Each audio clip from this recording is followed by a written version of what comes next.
Hello everyone, welcome to exam form academy. Exam form academy के इस video में हम देखेंगे आरआरबी सीबीटी 2 के लिए बेसिक साइंस और इंजीनियरिंग का लेक्चर 2। यानी कि इस वीडियो में हम इससे पहले एक लेक्चर 1 हम रिकॉर्ड कर चुके हैं, जिसका लिंक आपको डिस्क्रिप्शन बॉक्स में मिल जाएगा। आप वहां से जाके उस वीडियो को देख लीजिए। उसमें मैंने टोटल 25 क्वेश्चन कवर किए थे। इस वीडियो में भी मैंने टोटल 25 कवर किए हैं। इस प्रकार से अगर दोनों वीडियो देख लेते हैं तो आपके बेसिक साइंस और इंजीनियरिंग के 50 क्वेश्चन कंप्लीट हो जाएंगे। जो आरआरबी सीबीटी 2 का एग्जाम होने वाला है वो 12 दिसंबर से 14 दिसंबर के बीच में होगा। और इसके दो पार्ट रहेंगे इस पेपर के, पार्ट ए और पार्ट बी।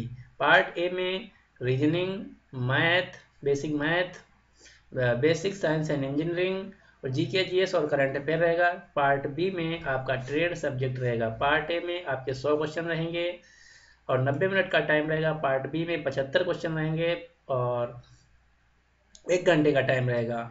पार्ट ए जो है आपका मेरिट इस पार्ट ए बेसिस पे बनेगी और पार्ट बी बेसिस सिर्फ क्वालिफाइंग है, जो कि 35% आपको क्वेश्चन मार्क्स उसमें लाना है। तो पार्ट ए का हम बेसिक साइंस एंड इंजीनियरिंग देखेंगे। इसका लेक्चर 2 है। इससे पहले मैं एक लेक्चर दे चुका हूँ, जिसका डिस्क्रिप्शन लिंक में आपको जिसका लिंक आपको डिस्क्रिप्शन बॉक्स में मिल जाएगा, या हमारे वीडियोज में जाके देख सकते हैं।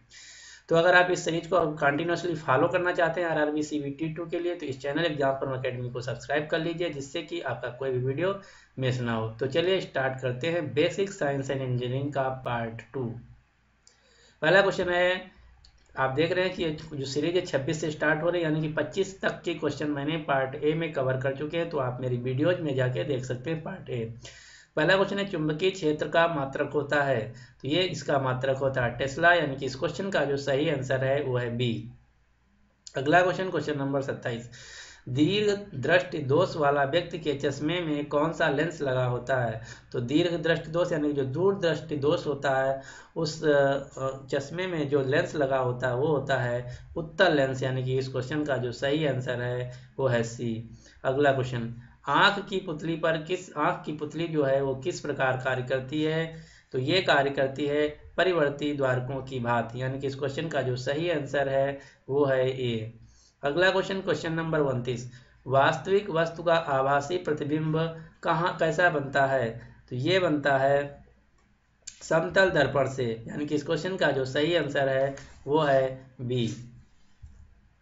अगला क्वेश्चन, क्वेश्चन नंबर 30, उत्तल लेंस की क्षमता होती है। तो ये होती है धनात्मक, यानी कि इस क्वेश्चन का जो सही आंसर है बी। यानी कि उत्तल लेंस की जो क्षमता होती है वो होती है धनात्मक, और जो लेंस की क्षमता मापी जाती है वो मापी जाती है डायोप्टर की में, जो कि मैं पार्ट 1 में क्वेश्चन डिस्कस कर चुका हूँ। अगला क्वेश्चन 31, नेत्र लेंस में समायोजन की क्रिया होती है। तो ये होती है सिलियरी पेशियों द्वारा, यानी कि इस क्वेश्चन का जो सही आंसर है वो है सी। अगला क्वेश्चन, सामान्य मानव नेत्र का दूर बिंदु होता है कितनी दूर पे होता है। तो ये होता है अनंत पर, यानी कि इस क्वेश्चन का जो सही आंसर है वो है बी। अगला क्वेश्चन, व्यावसायिक मोटरों में किस प्रकार के चुंबक का उपयोग किया जाता है। तो जो व्यावसायिक मोटर होते हैं उसमें जो चुंबक यूज किया जाता है वो चुंबक यूज किया जाता है विद्युत चुंबक, यानी कि इस क्वेश्चन का जो सही आंसर है वो है सी। अगला क्वेश्चन, क्वेश्चन नंबर 34, प्रकाश वर्ष किसका मात्रक। ये क्वेश्चन बहुत बार प्रीवियस ईयर सभी पेपरों में पूछा जा चुका, तो आपको इसको याद रखना है। जो प्रकाश वर्ष है ये एक दूरी का मात्रक, यानी कि इस क्वेश्चन का जो सही आंसर है वो है सी। एक वर्ष में प्रकाश द्वारा चली गई दूरी को हम प्रकाश वर्ष कहते हैं। इसका जो ये है दूरी का मात्रक, यानी कि इस क्वेश्चन का जो सही आंसर है वो है सी। अगला क्वेश्चन, क्वेश्चन नंबर 35 क्वेश्चन है, विद्युत मात्रा की क्या इकाई होती है। तो जो विद्युत मात्रा की जो इकाई होती है वो होती है एम्पियर, यानी कि इस क्वेश्चन का जो सही आंसर है वो है सी। अगला क्वेश्चन, क्वेश्चन नंबर 36, क्यूसेक से क्या मापा जाता है। तो क्यूसेक से जो मापा जाता है वो मापा जाता है जल का बहाव, यानी कि इस क्वेश्चन का जो सही आंसर है वो है ए। अगला क्वेश्चन, क्वेश्चन नंबर 37, बर्नौली प्रमेय आधारित है। ये बर्नौली प्रमेय जो है वो आधारित है ऊर्जा के संरक्षण के नियम पे, यानी कि इस क्वेश्चन का जो सही आंसर है वो है ए। अगला क्वेश्चन, निम्नलिखित द्रवों में कौन सा ऊष्मा का बहुत अच्छा चालक है। तो ये होता है पारा, यानी कि इस क्वेश्चन का जो सही आंसर है वो है सी। अगला क्वेश्चन, क्वेश्चन नंबर 39, रेडियो का समस्वरण स्टेशन उदाहरण है। अब हम आपको अगले सभी क्वेश्चनों में सोचते हैं आपको 5 सेकंड दे और आपको 5 सेकंड में सही क्वेश्चन कर लेना है। तो रेडियो का समस्वरण जो स्टेशन उदाहरण है उसमें से कौन सा है, तो आपके 5 सेकंड मिलते हैं, आप इसका सही आंसर बताइए। तो इसका सही आंसर जो है वो है अनुनाद, यानी कि इस क्वेश्चन का जो सही आंसर है वो है ए। अगला क्वेश्चन, आंख में प्रवेश करने वाले प्रकाश की मात्रा को नियंत्रित करता है। तो ये नियंत्रित करता है परितारिका, यानी कि क्वेश्चन का जो सही आंसर है वो है ए। अगला क्वेश्चन, क्वेश्चन नंबर 41, पानी से भरी बाल्टी की गहराई कम दिखाई देती है, इसका कारण क्या है।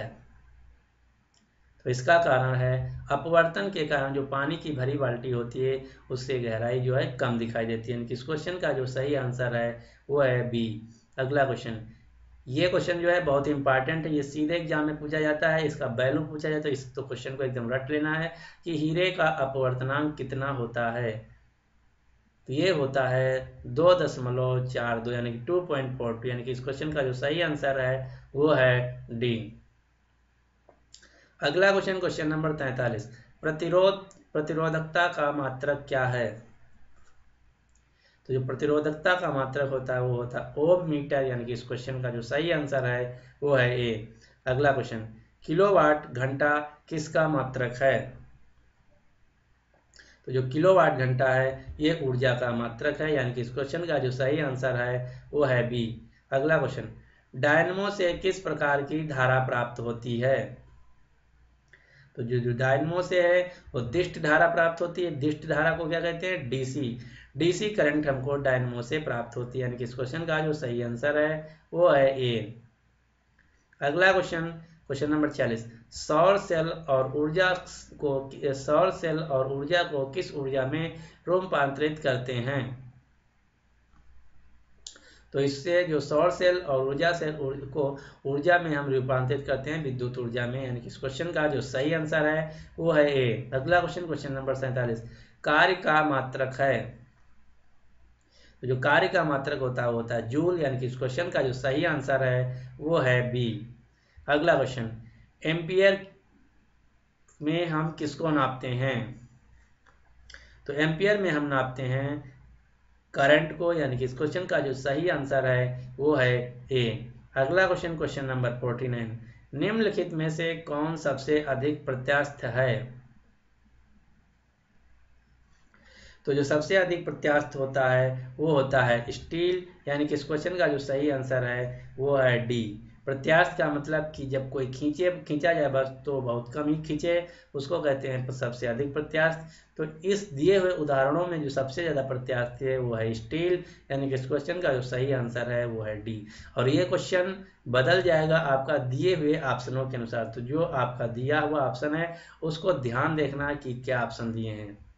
अगला क्वेश्चन, क्वेश्चन नंबर 50 और इस वीडियो का आज का आखिरी क्वेश्चन, वायुमंडल में बादलों के तैरने का कारण क्या है।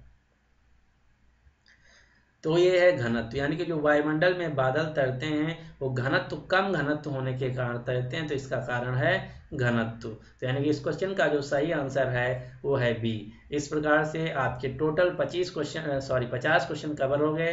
25 क्वेश्चन पार्ट 1 में, 25 क्वेश्चन पार्ट 2 में, तो टोटल 50 क्वेश्चन कवर हो गए आपके बेसिक साइंस और इंजीनियरिंग के CBT 2 पार्ट एग्जाम के। तो उम्मीद करता हूं कि आपको वीडियो पसंद आया होगा।